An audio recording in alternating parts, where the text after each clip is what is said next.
Oke, selamat siang teman-teman semuanya. Terima kasih atas waktu untuk bisa hadir di sini ya. Hari ini kita mau belajar bersama tentang budaya positif. Ya. Nah, sebenarnya kita sudah menjalankan, hanya kita tidak semuanya. Bahkan misalnya untuk permasalahan ke anak pun, atau ke teman, atau sama orang lain pun, itu ada kalanya kita tidak bisa mengelola emosi. Nah, di sini kita mau belajar tentang budaya positif. Oke, di sini saya mau sharing mengajak teman-teman untuk yuk kita berubah menjadi yang positif ya, untuk walaupun kita banyak masalahnya atau apa untuk menangani masalah, baiknya kita berpikiran secara positif. Nah, nanti dengan positif tersebut kita diharapkan bisa membuat budaya positif paling tidak di kelas. Kalau di kelas sudah, nanti kita akan berdampak di sekolah. Nah, di sini ada beberapa pertanyaan. Ya, yang pertama, apakah teman-teman setuju? Yang pertama, hukuman dapat mendisiplinkan anak. Ada yang setuju? Yang setuju boleh angkat tangan. Nggak apa-apa, nggak usah. Kita belajar bersama. Setuju tapi ada alasannya gitu boleh. Oh, setuju tapi ada alasannya. Coba Bu Nomi, bisa misalnya seumpama apa? Misalnya dalam hal kalau untuk anak TK itu ketertiban, misalnya ada yang tidak komitmen dalam tertib, mereka mungkin bisa dikasih hukuman, cuman hukuman itu mungkin tidak menjadikan mereka belajar. Mereka hanya tahu kalau misalnya salah ya dapat hukuman, selesai dari hukuman selesai gitu. Jadi maksudnya tidak bisa mereka pelajari bahwa hukuman itu memang harusnya tidak dilakukan gitu. Buat anak ya, maksudnya biar dia tahu kamu salah. Iya, tahu dia salah. Berarti ada yang setuju, ada yang tidak setuju. Kalau hukuman hanya satu cara, yaitu hukuman itu agar anak bisa disiplin. Ada yang pernah mencoba tidak menggunakan hukuman tapi anak itu disiplin? Belum ya? Belum. Selanjutnya, pemberian hukuman dengan hal positif seperti membaca atau membersihkan halaman sekolah dapat meningkatkan disiplin anak. Setuju enggak? Pemberian hukuman, misalnya anak suruh baca atau suruh membersihkan halaman sekolah, itu dengan begitu anak bisa disiplin. Misalnya datang terlambat, kamu suruh membersihkan kelas, besoknya nggak terlambat. Kira-kira hal tersebut bisa buat anak disiplin nggak? Bisa. Menurut ibu bisa. Oke, yang ketiga, memberi penghargaan reward dapat meningkatkan motivasi belajar. Bisa. Jadi setiap memberi penghargaan itu pasti motivasi belajar anak akan meningkat. Setuju? Oke, meningkat ya. Nah, coba sekarang saya mau minta sebelum itu kita mau games dulu ya. Nah, games ini nanti kita berefleksi dengan games ini. Nah, nanti ini ada berarti tiga ya, tiga. Nah, nanti matanya itu ditutup ya, ada yang ditutup matanya, jadi bertiga. 1, 2, 3. Ini games tidak ada suara, tanpa suara ya. Jadi nanti setiap kelompok itu mencari bola yang warnanya sama. Sudah pernah? Belum. Nah, misalnya sini Bu Fena sama Bu Santi. Sini, kita kan bertiga nih ya. Nah, Bu Fena depan sendiri, misalnya ya. Nah, nanti Bu Fena berarti ditutup ya. Nah, kemudian Bu Santi tengah. Ya, saya terakhir. Nah, saya itu mengarahkan Bu Santi. Bu Santi mengarahkan Bu Fena. Ya, tapi tanpa suara, hanya gerakan. Nah, nanti Bu Fena tugasnya mengambil bola yang berwarna. Misalnya saya bilang Bu Fena silakan biru, berarti ngambilnya biru ya, seumpama di sini. Nah, nanti cara mengarahkannya itu perlu trik. silakan ibu-ibu berdiskusi di trik, jangan sampai kelompok lain tahu. Nanti yang menang yang pertama.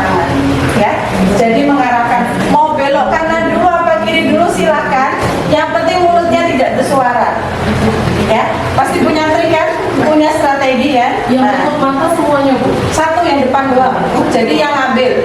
Kalau misalnya Bu Vena ambil jangan. Tapi digerakin. Yang boleh digerakin badannya Bu Vena. Misalnya ngambil gini atau gimana ya. Nah, jadi nanti yang mengarahkan satu, yang belakang yang mengarahkan juga ya. Oke, paham? Paham ya? Nah, semuanya ini nanti bola saya sebar semuanya ya. Tapi ya tabrakan ya pokoknya. Nanti ambilnya 3 ya. Oke, tapi berhubung Bu Hayu nanti belakang sendiri ya. Gak mungkin kan ya. Nah, nanti apa namanya? Silakan yuk sekarang maju ke depan. Ya, maju ke depan dulu yuk. Semua Bu. Semua. 3. Ya, yang mau depan siapa?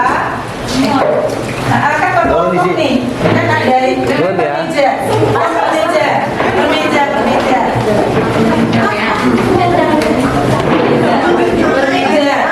Masalah nanti bantu saya menyebar bola ya. Berarti sama ini.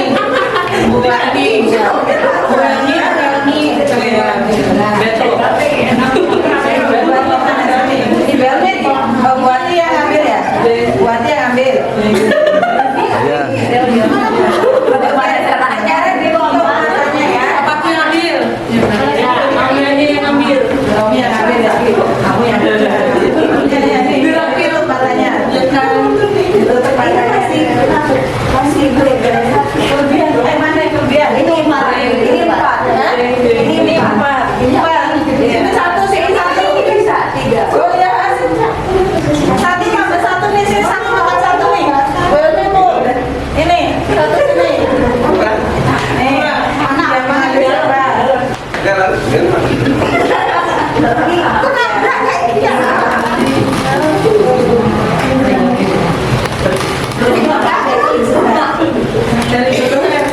Aduh, aku takut nih. Oke. 1, 2, 3, 4 ya.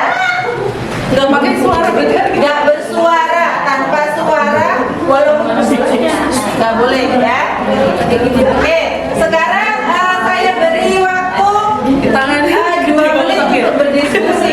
Silakan ya berdua dan nomor 3 berdiskusi bagaimana caranya yang depan bisa ambil. Nanti ya warna bola nanti diskusinya sudah ya. Oke ya, kelompok Bu Vena oke. Kelompok Unami kurang nanti enggak saya tentukan bolanya saya tentukan. Berarti sekarang harus tahu bolanya. Iya nanti dulu udah aman ya. Kelompok Jessica aman. Jessica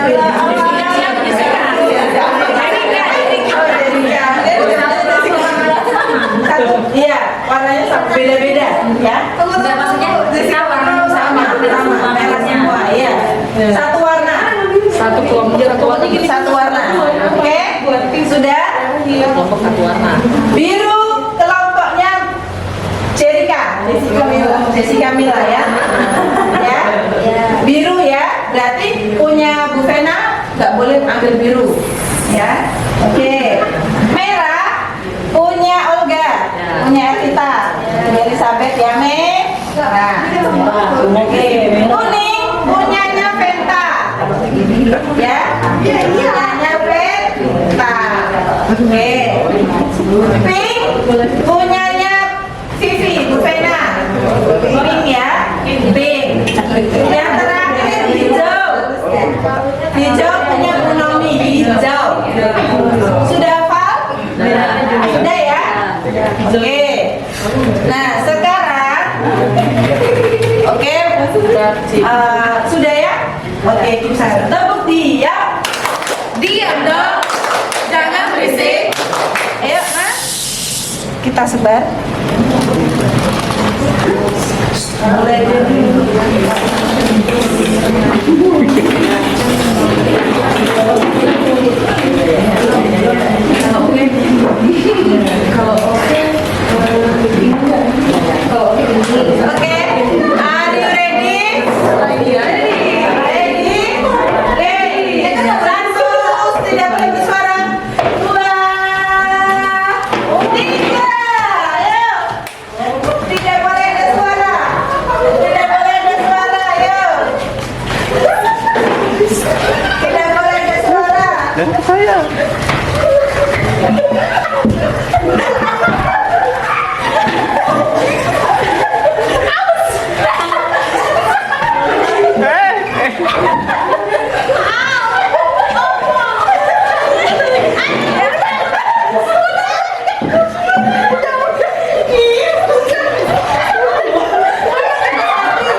dari permainan tadi apa yang bisa kita ambil?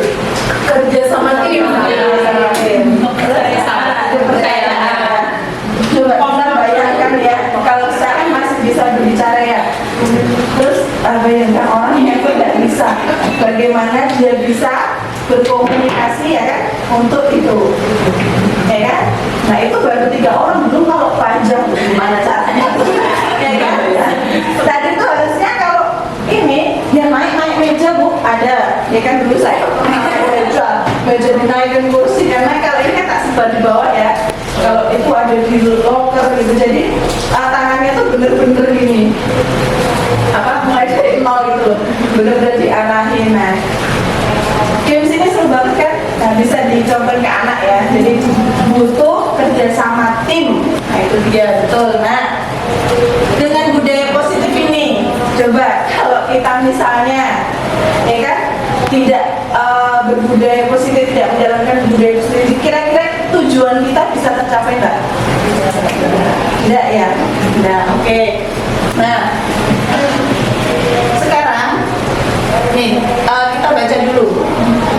Kita bayangkan ya, ada A dan B.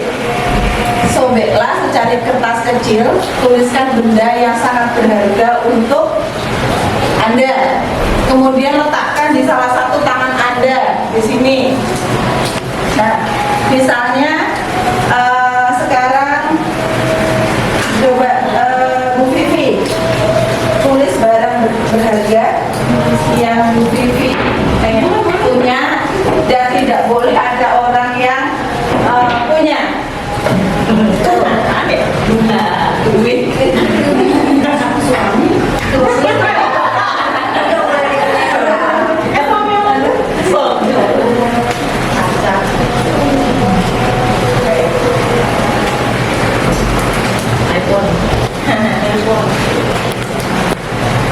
Suatu benda, ya kan? Ya, benda yang berharga yang tidak boleh orang itu mau punya Bu Vivi.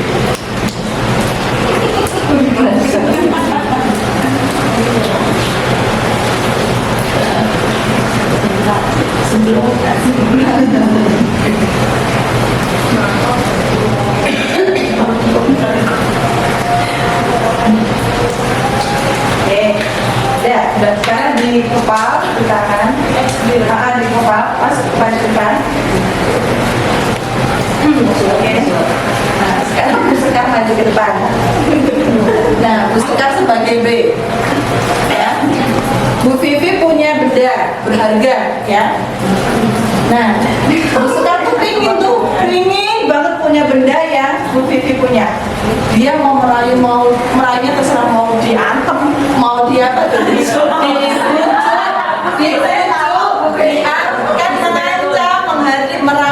merayu, menyuap atau apa saja yang penting Bu Vivi punya. Nah, Vivi punya. Saya ambil dengan dirayu dulu apa. Nah, Bu Vivi mau nggak mau harus nggak boleh kena kebusukan.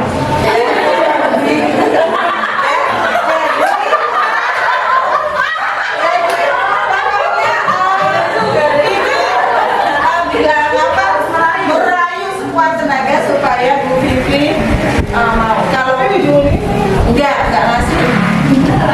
Oke, ya. Mulai ya. Mulai.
Misalnya ini, tadi Bu Sekar salah, ya kan, terus dikritik. Nah, kita mengkritik itu supaya Bu Sekar itu tahu kalau dia salah, ya kan. Nah, kemudian ilusi bahwa semua penguatan positif, efektif, dan bermanfaat. Jadi kita memberikan kritik itu buat manfaat teman kita, ya kan? Kemudian ilusi bahwa orang dewasa memiliki hak untuk memaksa, gitu ya, bukan dipaksa tapi untuk memaksa karena kita lebih dewasa. Nah di sini pasti teman-teman sudah tahu ya stimulus respon ya, stimulus respon. Nah di sini nggak kelihatan ya, saya bacakan ya. Yang pertama, kita berusaha memahami. Oh, coba ini aja.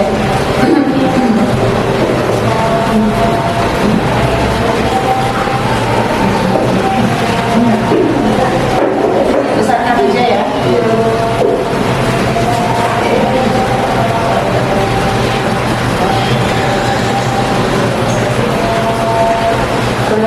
Kelihatan?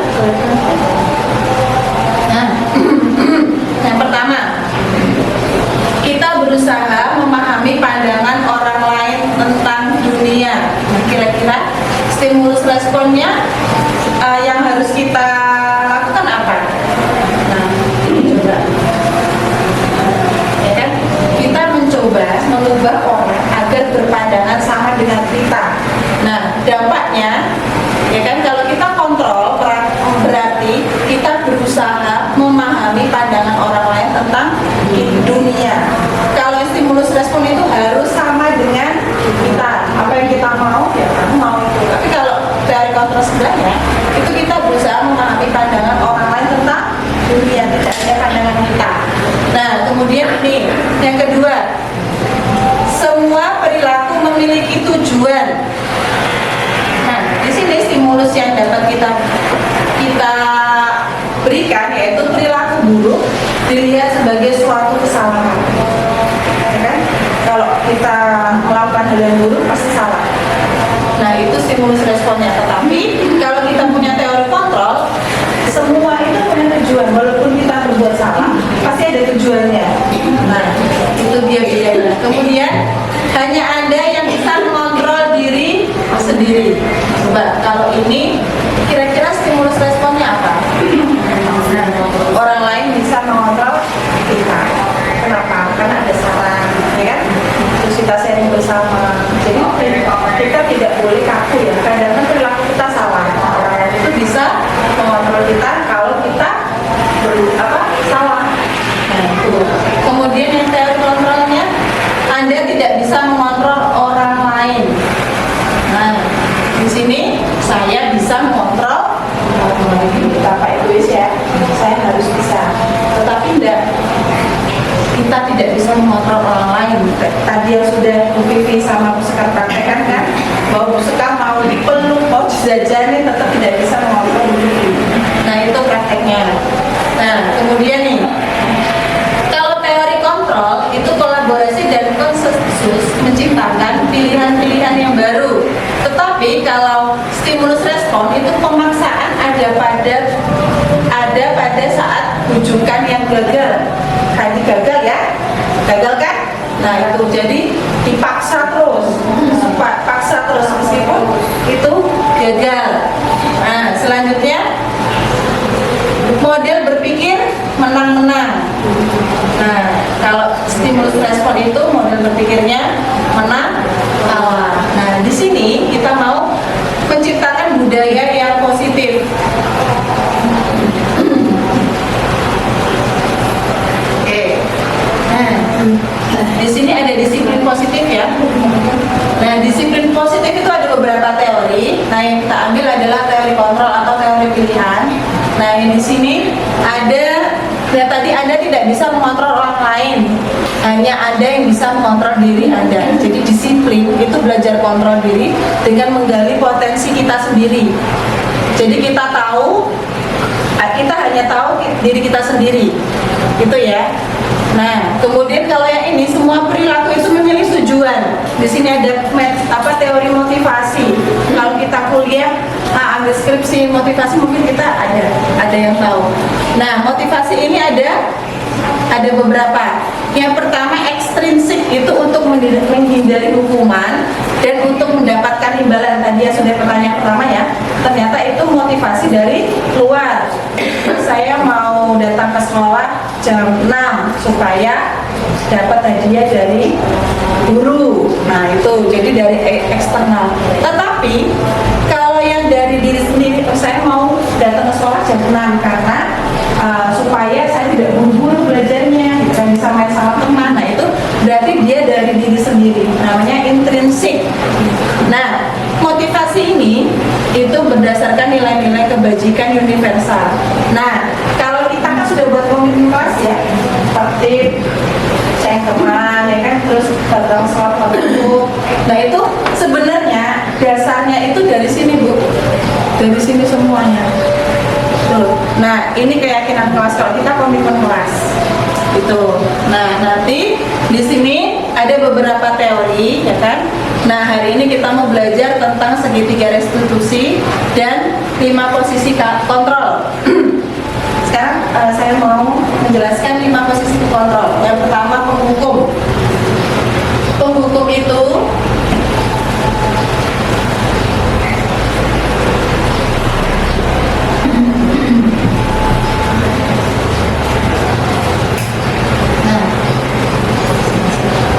nggak kelihatan ya?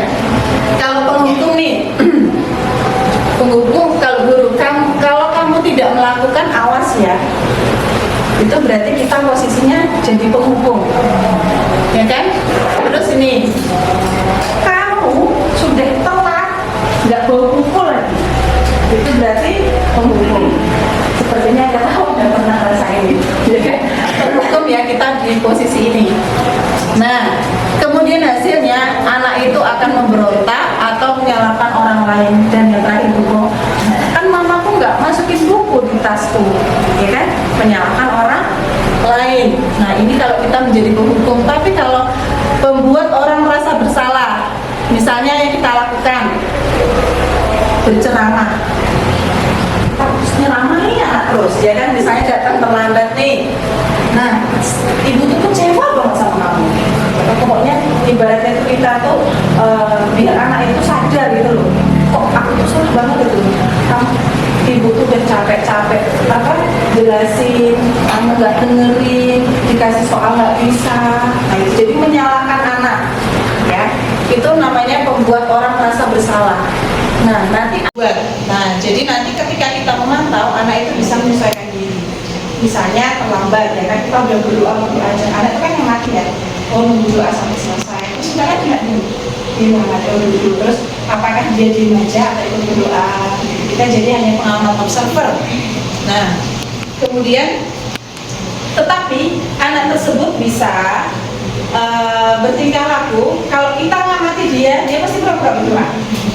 Tapi kalau kita nggak ngamati, pasti dia gelisah.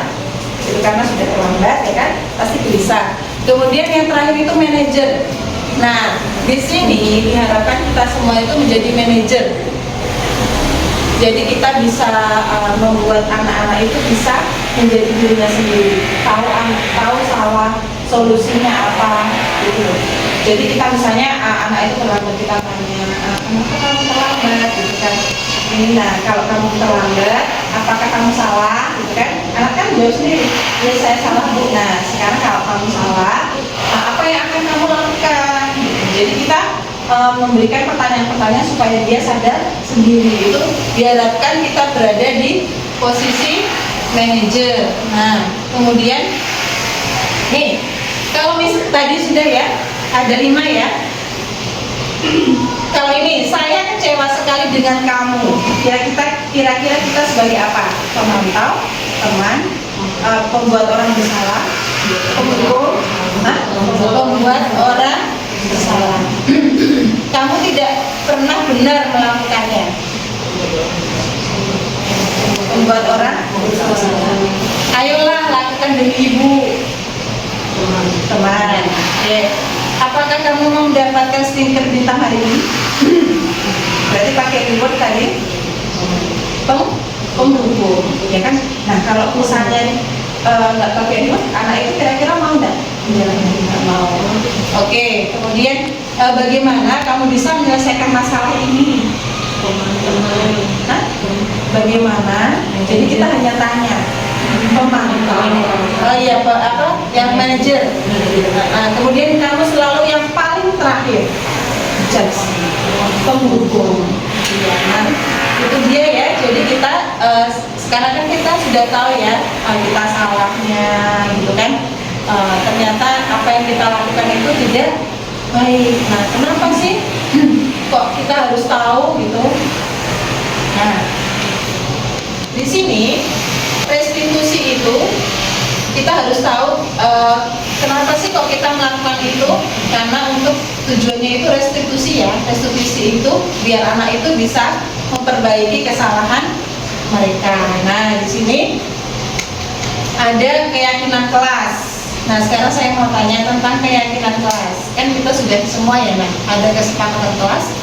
Ada dua nih, kira-kira menurut teman-teman semuanya keyakinan kelas itu yang warna hijau atau warna putih? Yang ini keyakinan kelas itu ini atau ini? Yang putih atau yang hijau? Keyakinan kelas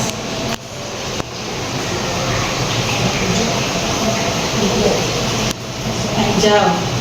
Ada yang berpendapat yang putih?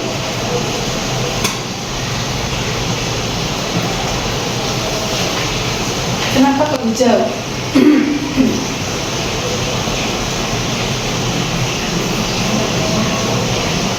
Keyakinan kelas kenapa kok hijau?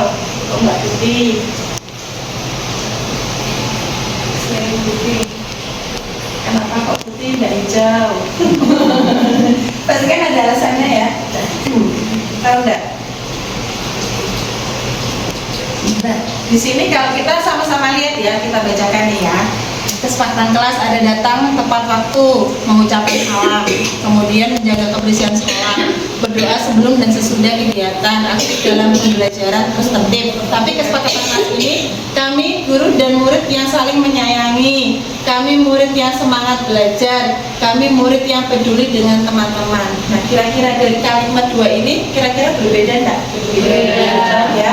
Nah, bedanya kenapa kok Bu Vivi bisa hijau? Itu lebih di kelas lebih real ya, lebih real. Kalau yang putih, ada yang pilih putih tadi? Kenapa kok pilih putih? Kalau yang hijau itu kayak aturan aturannya di dalam kelas. Sedangkan kalau kesepakatan kelas kan yang kita bikin di Sepakati sama anak-anak. Oke. Sekarang saya mau kasih clue-nya. Memang aturan. Bedanya aturan sama keyakinan kelas apa? Peraturan sama kayak komitmen sekolah atau komitmen kelas beda. Bedanya apa? Aturan itu udah ditentukan dari awal. Aturan itu sudah Ya, sebelum anak itu ada, jadi mereka sudah harus mentaati. Sedangkan kesepakatan kelas itu dibuat bersama secara diskusi bersama. Nah, jadi kalau peraturan itu dari satu pihak ya. Jadi kita pun mau masuk sudah ada aturan, ya kan? Kalau kesepakatan itu ya kita buat sama-sama. Nah, jadi kita bisa lihat dari kalimatnya. Kalau keyakinan kelas atau komitmen itu bisa diukur kan? Ya kan? Bisa kita lihat. Nah, seumpama kalau datang tepat waktu, kita bisa ukur? Bisa ya? Bisa. Oh, yang datang lambat ini. Nah, kalau mengucapkan salam, kira-kira bisa? Bisa ya. Menjaga kebersihan sekolah, kita tahu dampaknya ya. Oke, kemudian berdoa dan sebelum sesudah? Bisa. Kemudian aktif dalam pembelajaran, bisa tahu diukur? Bisa. Tertib bisa diukur ya. Nah, kalau kami guru dan murid yang saling menyayangi. Nah, kira-kira kalimatnya kan kayak kurang ya, ya kan? Nah, agak bias, ya kan? Jadi kalau keyakinan kelas itu atau kesepakatan kelas ini jadi real gitu loh, jadi nggak di awang-awang gitu. Jadi semangat belajar, nah belajarnya kayak apa, ya kan? Nah, harusnya misalnya apa? Menyelesaikan tugas tepat waktu, kan jelas ya? Tapi kalau semangat belajar tuh kayak apa nggak itu sekolah, ya kan? Terus kami murid yang peduli dengan teman-teman, ya kan? Pedulinya kayak apa dulu nih? Nah, kan sama luas. Ya, jadi kita kesepakatan kelas itu yang benar yang hijau. Oke, selanjutnya, nah ini tadi yang saya katakan, ini kan bahwa adanya aturan kelas, ya. Kalau kita kan sekolah udah ada ya aturan kelas, naik ke keyakinan kelas. Nah, ketika komitmen kelas itu Ibu rasa bisa membantu lingkungannya positif nggak? Bisa kan? Nah, itu dia. Terakhirnya kita bermuara ke budaya positif ini tadi. Nah, belajar dari tadi teori kontrol itu, terus kita sudah tahu ya kita salah. Nah, itu kita bisa memperbaiki diri. Nah, kalau ini selalu kembalikan buku ke tempatnya. Nah, keyakinan kelasnya apa? Nah, keyakinan kelasnya itu ibu-ibu itu ternyata, ini saya juga baru tahu ya, ternyata keyakinan kelas itu harus universal, harus diterima semuanya. Jadi tidak ada suku, tidak ada agama, itu enggak. Nah, apa ini? Beriman dan bertakwa terhadap Tuhan Yang Maha Esa, mandiri, bernalar kritis, berkebinekaan global, bergotong royong kreatif, toleransi, rasa hormat. Nah, ini kata-kata ini tuh harusnya masuk ke komitmen kelas, Bu. Gitu. Masuk ke komitmen kelas. Jadi pakai kata-kata yang universal ternyata, bukan karena kita ini enggak. Ternyata saya juga banyak belajar dari sini. Oh, ternyata kita tuh mengajar anak-anak itu harus pakai kata-kata yang universal, yang bisa semua diterima gitu tanpa apa-apa. Nah, nih misalnya keterus-terangan, kebersihan. Nah, jadi misalnya jagalah kebersihan. Nah, itu masuk situ kebersihan. Terus ada kreatif. Nah, semangat. Nah, ini semangat di sini kan nilai kebajikan ya. Nah, semangatnya itu dalam apa? Gitu. Nah, sekarang saya mau nanya, yang ini kira-kira keyakinan kelas yang kita bisa ajak anak-anak apa? Ini, selalu kembalikan buku ke tempatnya. Nah, ini misalnya tanggung. Kalau dilarang mengganggu orang lain, dilarang mengganggu orang lain.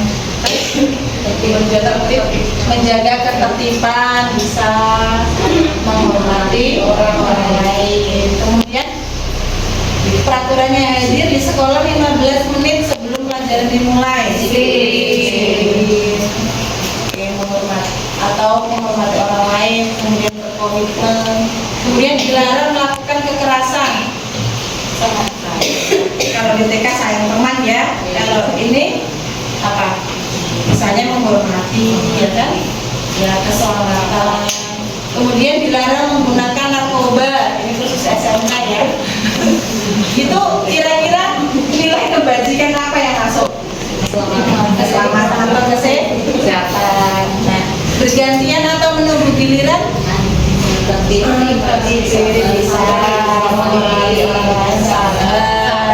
Kemudian gunakan masker, disiplin atau kesehatan, keselamatan. Jangan berlari di kelas atau koridor.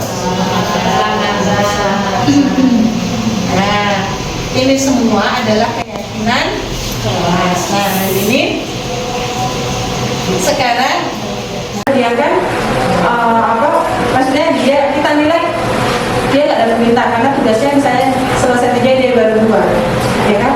Kalau kamu 2 berarti kamu tidak dikasih 3, berarti sama aja kamu menghukum. Nah, itu ya.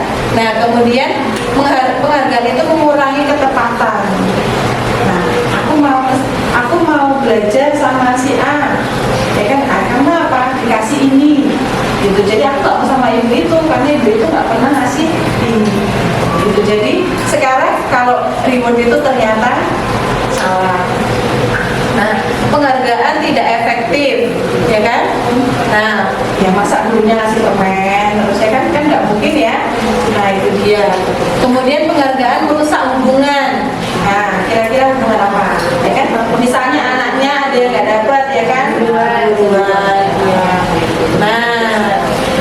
itu kita diharapkan menggunakan motivasi ini sebagaimana cara anaknya itu bisa sadar bahwa kamu harus bisa menerapkan disiplin. Nah sekarang nih, kalau ini tindakan guru, hukuman atau konsekuensi. Yang pertama, mencatat 100 kali di dalam buku kalimat saya tidak akan terlambat lagi karena terlambat. Hah? Hukuman. Lari mengelilingi lapangan. Hukuman. Murid diminta untuk push up. Hukuman. Menggantikan kertas tugas teman yang telah dicoret-coret. Konsekuensi. Membersihkan tumpahan air di meja tulis karena tersenggol pada saat belajar. Murid disuruh mengenakan sepatu seharian di sekolah karena tidak mengenakan sepatu hitam. Maksudnya ini tidak pakai sepatu maksudnya. Kemudian lari mengelilingi lapangan. Hukuman. Nah, ini bedanya hukuman dan konsekuensi ya teman-teman. Kalau hukuman itu sesuatu yang menyakitkan harus terjadi. Jadi ternyata hukuman itu menyakitkan. Kemudian kalau yang kedua membuat anak sakit ya, dalam hati atau fisik ya kan. Kemudian anak jadi membenci kedisiplinan. Kemudian hukuman itu bersifat maksa ya, kemudian mendorong anak untuk menyakiti diri sendiri dan itu akan berdampak pada anak menjadi yang buruk. Nah, oleh karena itu konsekuensinya itu kita harus misalnya mendorong anak untuk mudah menyesuaikan diri, kemudian belajar aturan, ya kan? Kemudian menghargai anak, kemudian membuat anak itu merasa nyaman. Nah, sekarang, kebutuhan dasar manusia. Nah, teman-teman, ini kebutuhan dasar kita juga. Yang pertama, kasih sayang dan rasa diterima. Betul? Betul. Kemudian penguasaan. Betul. Bertahan hidup. Betul. Kesenangan. Betul. Yang lebih dosa. Sekarang, ini. Jadi nanti kita mau buat keyakinan kelas ya. Nanti di sini, kemudian ini ada segitiga restitusi teman-teman. Nah, segitiga restitusi ini baru. Jadi untuk menyelesaikan masalah kepada anak. Misalnya ini saya akan bercerita. Si A itu sering terlambat ke sekolah, ya kan? Nah, kemudian sering terlambat ke sekolah. Nah, di kelas dia mencontek temannya, kalau SD ya, mencontek temannya. Nah, suatu saat mencontek temannya nggak mau dicontek. Akhirnya si A itu merobek, ya kan? Merobek kertas temannya nggak mau dicontek. Nah, kalau kita nih biasanya bagaimana untuk menghadapi itu? Nah, dimarahin, ya kan? Langsung dimarahin, melerai. Terus Elizabeth, kalau untuk konsultasi ditanya dulu alasan kamu apa menghadap teman. Oh, ditanya dulu alasannya. Nanti kalau misalnya sudah tahu kita alasannya baru kita selesaikan. Nah, minta maaf atau apa misalnya. Gitu. Nah, mirip seperti itu dari saya. Tapi kalau kita biasanya kan minta maaf, ya kan? Kita yang ngasih tahu kan, suruh minta maaf kan? Misalnya salah dia kan, minta maaf, ya kan? Kita yang nyuruh kan? Nah, tapi kalau ini tidak Bu. Jadi biar dia tuh sadar kalau dia itu salah. Jadi gini caranya. Kita benar Bu Elizabeth ya, dipanggil. Gak mungkin kan anak yang marah-marah itu kita panggil langsung kan? Kita tunggu dulu, boleh besoknya, boleh apa? Boleh kalau nggak siangnya gitu kan? Kita panggil terus kita tanya. Yang dalam sini menstabilkan identitas. Ditanya dulu nggak apa langsung dijudge. Tapi kita tanya, tadi saya dengar dari si B kalau kamu seperti itu kan, kita tanya dulu nih, kok bisa kenapa? Kita diceritain, ceritanya apa ini? Nah, itu namanya menstabilkan identitas. Jadi kita tidak ngejudge anak itu salah. Gitu enggak.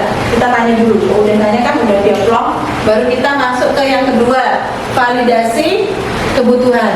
Nah, kita posisi ke dia. Kita pernah kan dulu marah sama teman.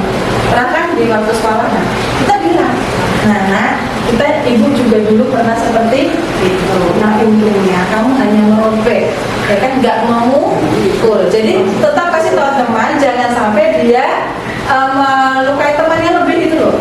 Kan dirobek, udah. Nah, itu jangan sampai. Jadi kita tetap menegasi. Untung aja kamu masih merobek, ya kan? Merobek tidak memukul temannya. Nah, itu kita namanya validasi kebutuhan. Jadi anak itu biar merasa oh gurunya tuh ngerti dia. Nah, terus yang terakhir menanyakan keyakinan. Baru nih yang paling utama nih, bukan saya minta maaf itu enggak, tetapi ini yang terakhir menyatakan keyakinan saya.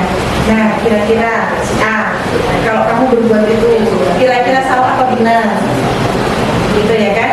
Oh, ternyata salah. Nah, kenapa kok salah? Gitu kan? Dia cerita tuh, ya kan?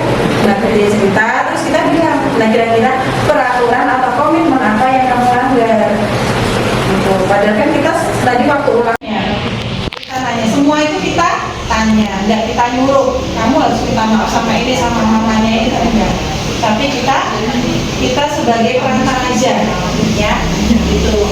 Nah, ini di sini. Nah, sekarang saya mau minta teman-teman membuat komitmen per kelompok ya, kelompok. Nah, nanti komitmen kelasnya mau seperti apa? Tadi ada nilai-nilai yang nanti saya kasih tahu di sini ya. Nah, itu ada apa? Nah, kemudian nanti ini setengah ya Bu, nanti setengah sini, setengah. Nanti yang separuh. Nah, kita kan mau ada 5 posisi kontrol tadi kan mau menjadi manajer. Nah, kira-kira saat kita jadi manajer itu apa yang kita lakukan? Ya, kita membayangkan yang kalau di kelas itu misalnya udah nggak ada di SD ya.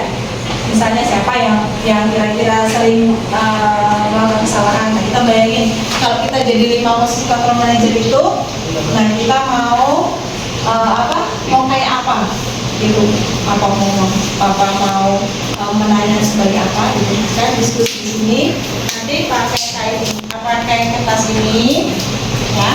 Nah, nanti waktunya 5 menit aja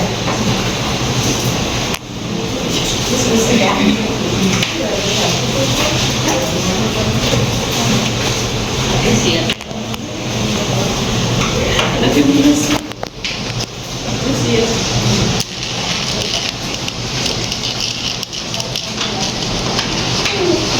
Jadi posisi kontrolnya itu mau kayak apa?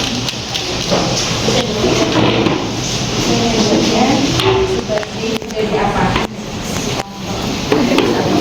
Misalnya kita mau jadi manajer. Nah, ketika kita mau menghadapi masalah anak, nah apa yang mau kita lakukan? Langkah-langkahnya.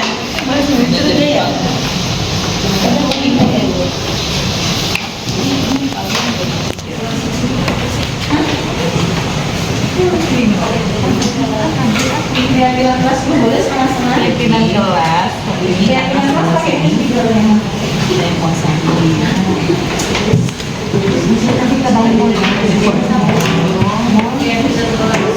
keyakinan kelas.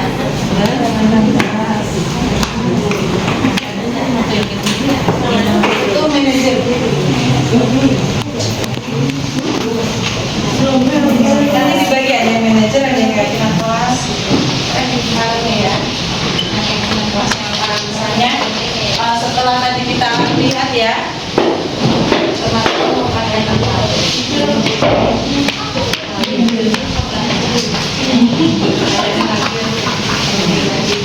iya, gila itu.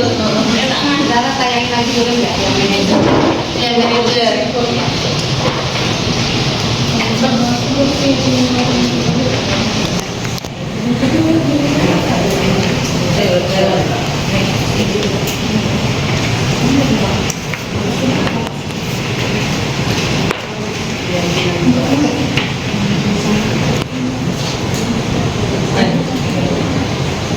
Mengajukan pertanyaan-pertanyaan.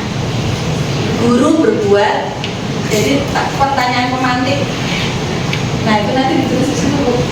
Kalau dia pertanyaan pemantik untuk kita menyelesaikan masalah. Ambil satu topik, misalnya si A mencuri uang apa gitu, si B. Jadi satu topik aja, jadi satu topik. Misalnya si ini misalnya nendang temannya, misalnya yang sama mengambil makanan teman. Jadi satu topik aja. Cara kita untuk mengatasi misalnya anak yang terlambat atau anak yang tidur di kelas terus, itu juga bisa, ya. Ya kan? Anak yang tidur di kelas terus, nah itu jadi pertanyaan apa yang kita berikan ke mereka dia. Nah, nanti ada kaitannya dengan sedikit.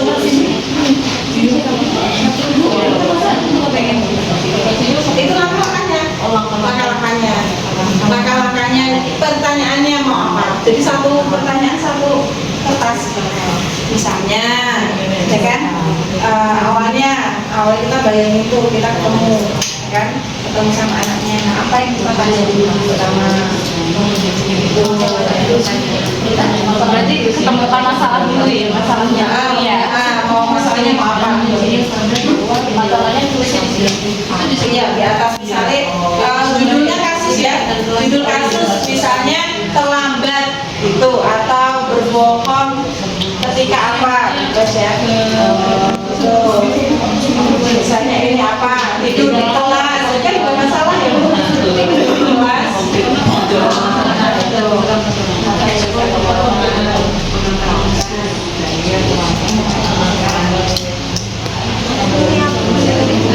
Ini pertanyaan, Yang pertanyaannya yang mau ini apa? Satu kertas satu ya Bu, nanti kalau keluar nanti Bu ditempel. Kalau sudah nanti ada yang tempel.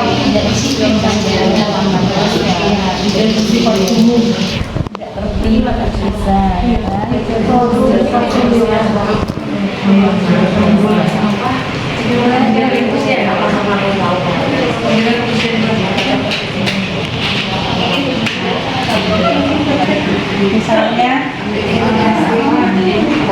ambil makanan temannya, masalah tuh kan. Terus misalnya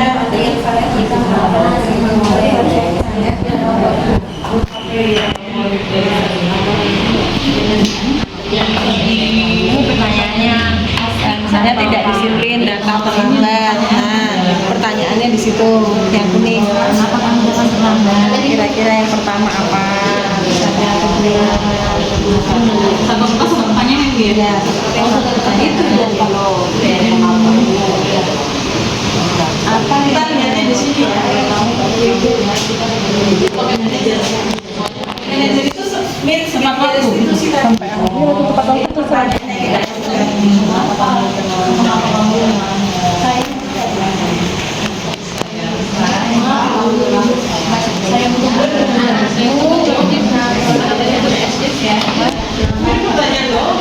pertanyaan dulu, kan anaknya nanti yang jawab. Tapi di sini masalahnya di sini. Misalnya itu tentang apa? Kan misalnya anak bersekat.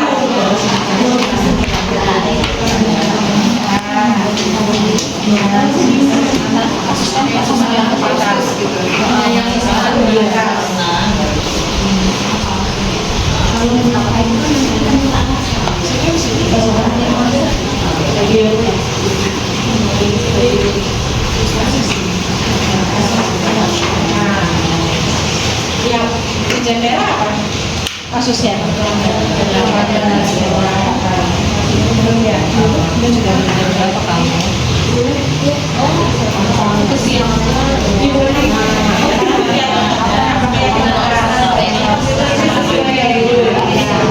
Sama di sini di bawah.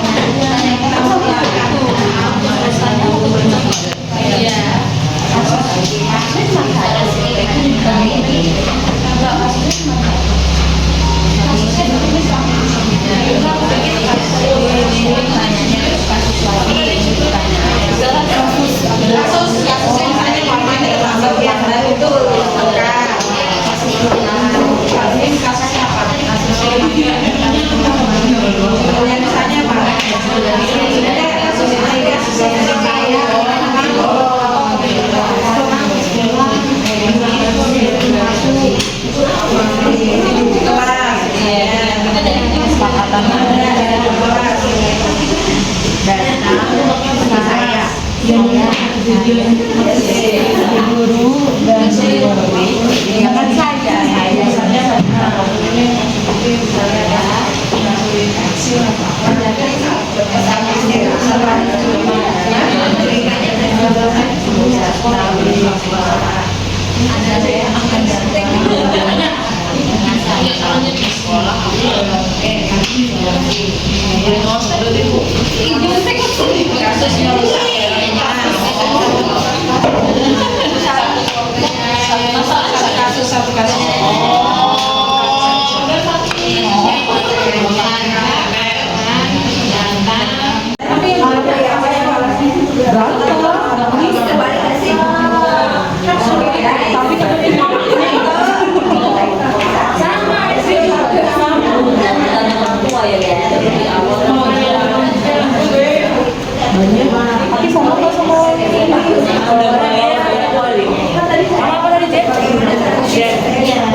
pertanyaan pemanggilan pertama, apakah kamu tahu itu kalau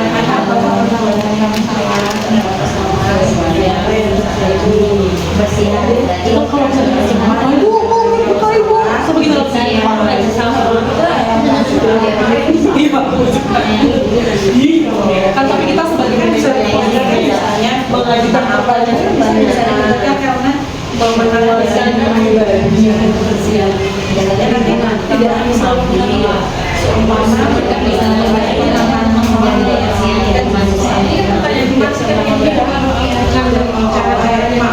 contohnya, tapi kita sebagai manajer, guru manajer itu mbak perubahan saya pertanyaan ini cuma pertanyaan yang pertama apa ketemu anaknya pertanyaannya tanya apa juga kenapa kalian sebagai guru kita tapi posisinya bukan manajer kan, bukan yang mau menghukum atau mau menyalahkan gitu loh.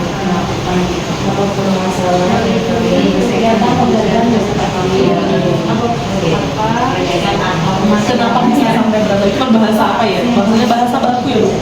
Pokoknya misalnya ibu tadi dengar dari teman kamu Itu ditulis kayak gitu? Atau langsung pertanyaan? tapi kan dengan kita Bercerita kan gitu. apa namanya baik kan, apa benar kamu melakukan itu, Memvalidasi kejadian dulu. kan apa benar kamu melakukan itu, terus satu pertanyaan bertanya. Apa benar kalian tadi berantem? Benar kalian berkelahi?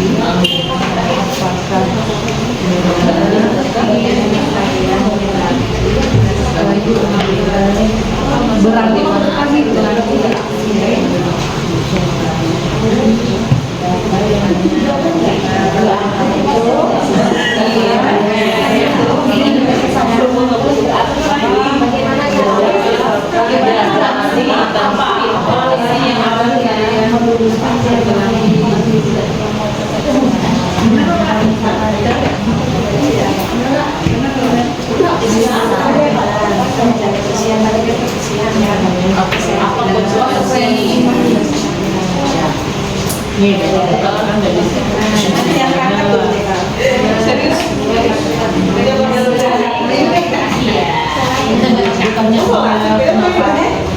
divalidasi terus tanya alasannya sampai begitu.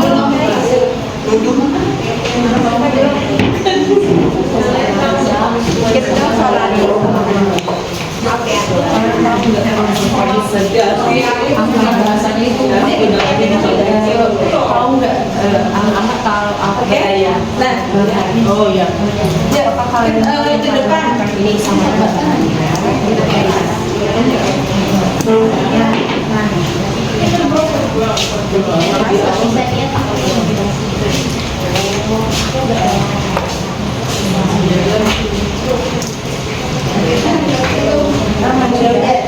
Apakah kalian tahu perbuatan kalian itu?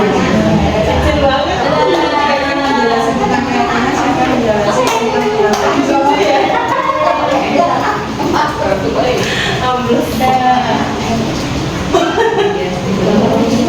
Iya sih boleh.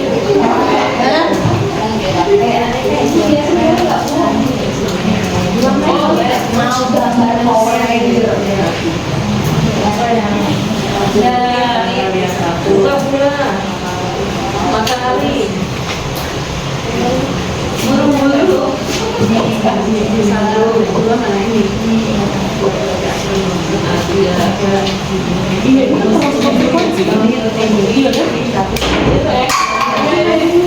Oh iya, tahu apa berbahaya kalau berbahaya? Tidak usah sama pembatas apa-apa itu kan. Nanti kan kembali ke bawahnya dan setelah mereka tahu jawab gunungan yang paling Bukan ya? iya. Berarti ini penyelesaian kan?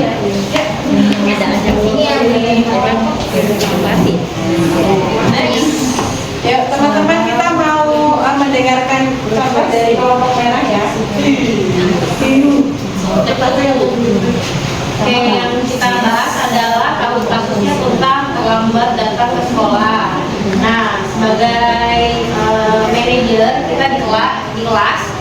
Nah, biasanya kita tanyakan pertama kali adalah mengapa kamu datang terlambat, kesiangan atau mungkin orang tuanya lupa bangunin atau sebagainya. Lalu yang kedua ada apa yang kamu ketahui tentang aturan di sekolah. Aturan di sekolah biasanya tidak memperbolehkan anak datang terlambat karena harus 6.55 tepat waktu. Ya.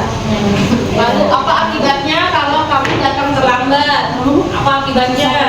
Biasanya kalau saya sebagai guru kelas besar, saya tunggu anaknya di luar dulu 5 menit sampai lampu Indonesia Raya dan Maskadanya selesai.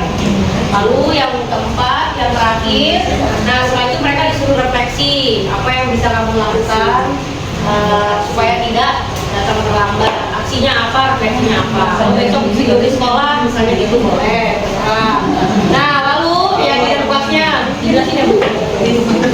Oke, yang pertama disiplin kehadiran tadi termasuk ke dalam tidak boleh terlambat. Yang kedua menjaga kebersihan lingkungan sekolah harus ya, tidak boleh buang sampah sembarangan. Yang ketiga mengerjakan dan menyelesaikan tugas utama. Oke, terima kasih teman-teman.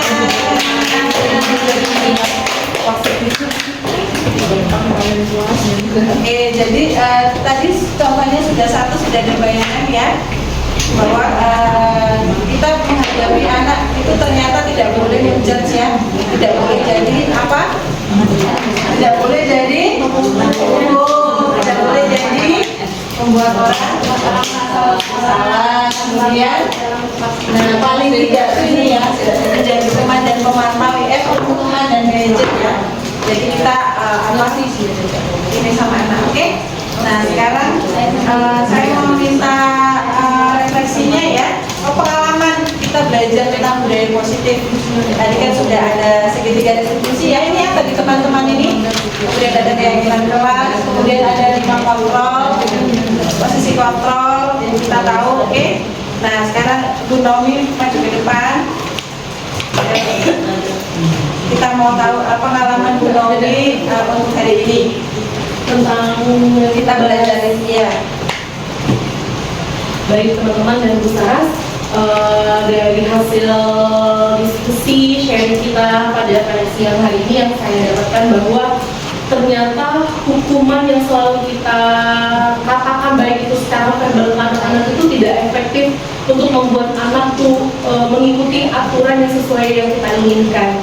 Nah ternyata dari situ pun kita juga belajar bahwa ada cara-cara, ada kata-kata yang harusnya kita posisikan kita sebagai guru bukan hanya sebagai penghukum, tapi sebagai perantara mereka untuk dapat memahami yang mereka lakukan itu sebenarnya salah, dengan cara saling berkomunikasi antara guru dan muridnya. Walaupun sebenarnya ada kala di lapangan kita nggak sadar ketika kayak misalnya cerita ada anak yang tiba-tiba merobek soal ujian, nggak mungkin spontanitasnya nggak apa-apa kan, nggak mungkin kabut, pasti spontanitas kita, guru juga naik emosinya dan marah. Tapi dari sini saya belajar bahwa sebenarnya hal itu bisa kita diskusikan karena walaupun kita tahu itu salah dan harus segera memberitahu anak itu salah gitu.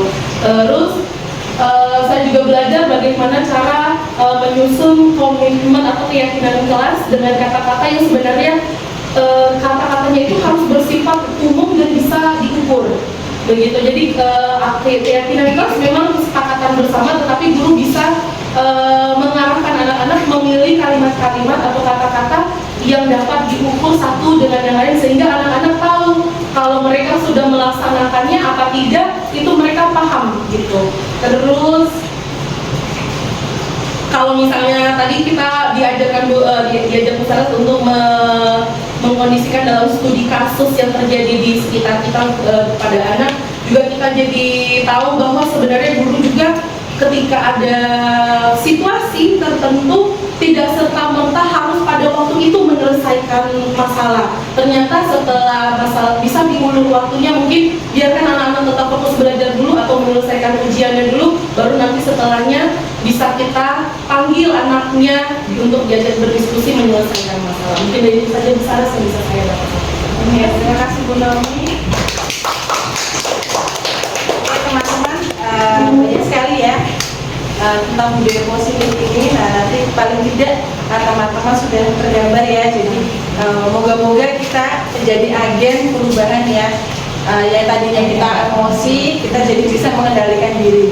Nah di posisi ini itu tidak hanya ke murid, bisa juga ke teman.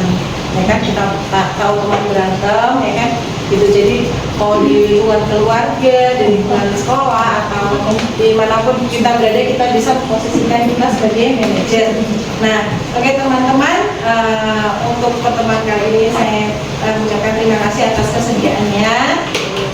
Semoga kita selalu tetap melayani ya anak-anak didik kita, semoga mereka juga menjadi agen perubahan yang positif. Sekian, terima kasih, Tuhan memberkati. Terima kasih. Halo Mita, selamat pagi. Halo Bu, selamat pagi. Nah Mita, Bu Saras dengar dari cerita teman Mita kalau Mita kemarin berantem ya sama Lulu. Iya Bu, Kenapa kok berantem? soalnya kemarin aku lagi main Lego, terus dulu datang malah langsung ditendang Legonya. Terus apa yang dilakukan Mita? Terus aku lempar dulu, Legonya kena kepala Lulu. Oh, jadi Mita kemarin marah Iya. karena hasil karya Lego Mita dirusakin sama Lulu. Nah, kalau Bu Saras jadi Mita, Bu Saras juga pasti akan marah karena Bu Saras sudah capek-capek kan buat Lego, udah mau selesai, malah Lulu datang ngancurin Legonya. Nah, Mita tadi kan Mita sudah cerita apa yang dilakukan Mita. Mita udah marah, terus melempar Lego ke kepala Lulu. Pasti Bu Saras yakin ada alasannya nih Mita, kenapa kok melakukan seperti itu? Soalnya aku sudah capek-capek buat Lego hampir jadi, tapi Lulunya malah datang merusakin.